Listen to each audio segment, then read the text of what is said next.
Assalamualaikum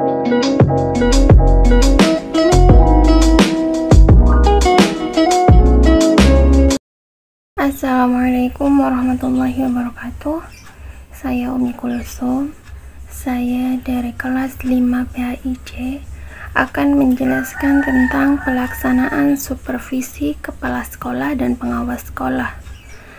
Adapun pendidikan merupakan usaha sadar dan terencana dalam menciptakan potensi pembelajaran yang berkembang aktif dan terkendali dengan keimanan dan kepribadian, kecerdasan, keterampilan, akhlak mulia dalam bermasyarakat, berbangsa, dan bernegara. Tujuan pendidik secara nasional perlu diperhatikan dalam mengembangkan potensi pembelajaran yang beriman dan bertakwa, sehat, cakap, memiliki kreativitas, dan mandiri dengan bekal ilmu yang dimiliki. Diharapkan terwujud warga negara yang demokratis dan bertanggung jawab melalui bekal keilmuan yang dimiliki.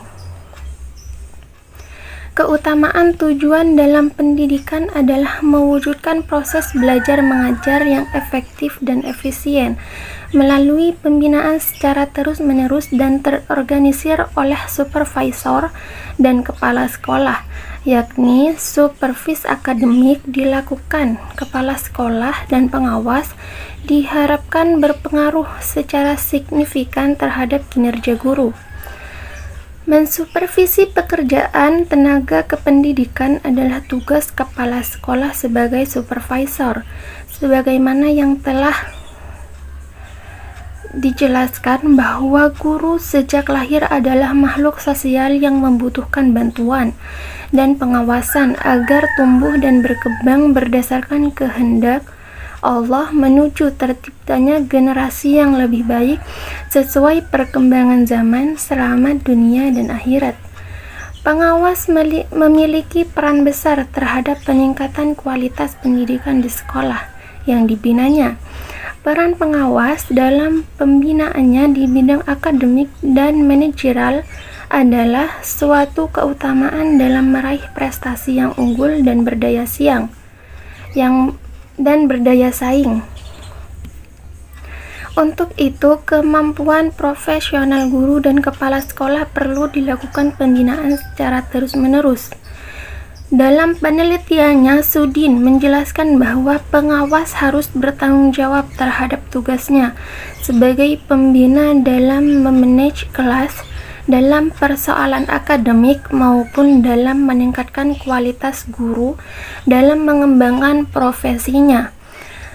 Sudin juga menjelaskan bahwa menjadikan sekolah yang berkarakter disiplin, inklusif, dan berprestasi. Adapun misinya yang pertama adalah untuk 1. Keunggulan potensi siswa dalam IMTEK dan IMTEX, dan yang kedua adalah untuk membentuk SDM kreatif dan inovatif sesuai perkembangan zaman. Yang ketiga, terciptanya mitra dan kepercayaan masyarakat. Yang keempat, mengembangkan inklusi ramah lingkungan. Adapun upaya yang dilakukan sekolah untuk mewujudkan visi dan misi tersebut adalah meningkatkan kinerja dan profesionalisme kepala sekolah, guru, tenaga kependidikan yang lebih baik dengan mendukung supervisor.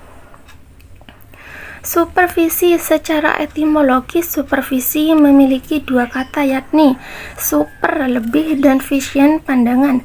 Jadi supervisi adalah pandangan yang lebih. Hal ini mempunyai makna bahwa supervisi harus memiliki kelebihan dan keteladanan dalam melaksanakan supervisi. Sesungguhnya makna dari supervis adalah bantuan yang dilakukan dalam pengembangan suasana pembelajaran menuju ke arah yang lebih sempurna melalui optimalisasi pembimbingan dan pengarahan terhadap peningkatan kualitas sumber daya manusia. Mariono berpendapat bahwa pembinaan dan pembimbingan supervisor terhadap guru merupakan bantuan yang dilakukan dalam memperbaiki pelaksanaan PMB. Dengan supervisi tersebut, seorang pendidik diharapkan yang pertama, berbuat jujur, sabar, ramah, suka humor, dan mendengarkan orang lain. Yang kedua, berpandangan luas, fleksibel, perhatian, dan mampu menyelesaikan problem-problem yang dihadapi siswa. Yang ketiga, berpenampilan rapi, sopan, santun, dan menyenangkan. Yang keempat, konsisten, pandai, dan profesional. Yang kelima, mau memperbaiki diri dan dapat melakukan pujian-pujian. Dan yang keenam, pandai dalam mengajar pada bidang studi.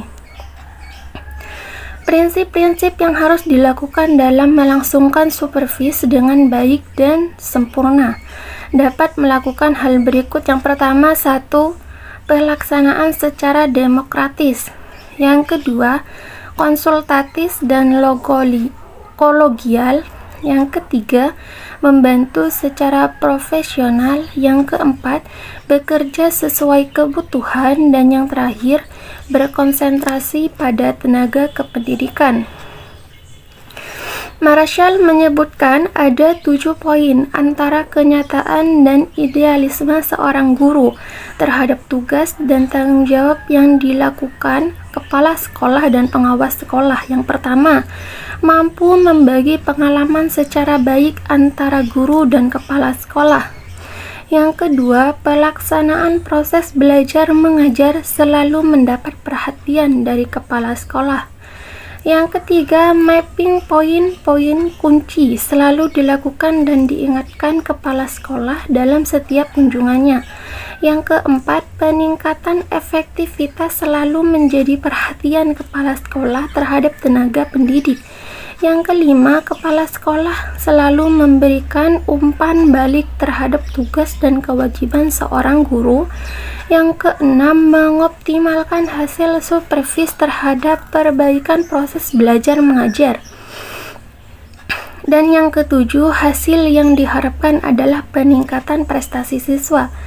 Dalam hal ini, ada perbedaan antara supervisi klinis dengan supervisi akademik. Kalau supervisi klinis telah diketahui merupakan perancangan praktis dan rasional terhadap perbaikan performan dan tujuan profesional guru dalam memperbaiki pelaksanaan pengajaran.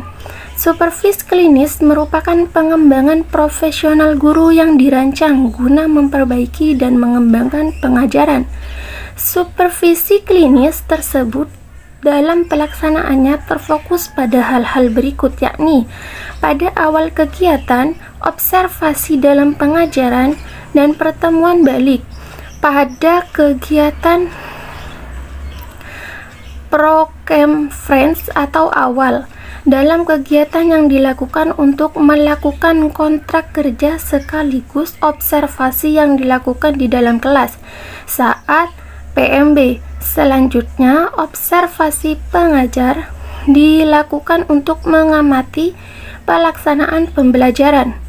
Terima kasih. Wassalamualaikum warahmatullahi wabarakatuh.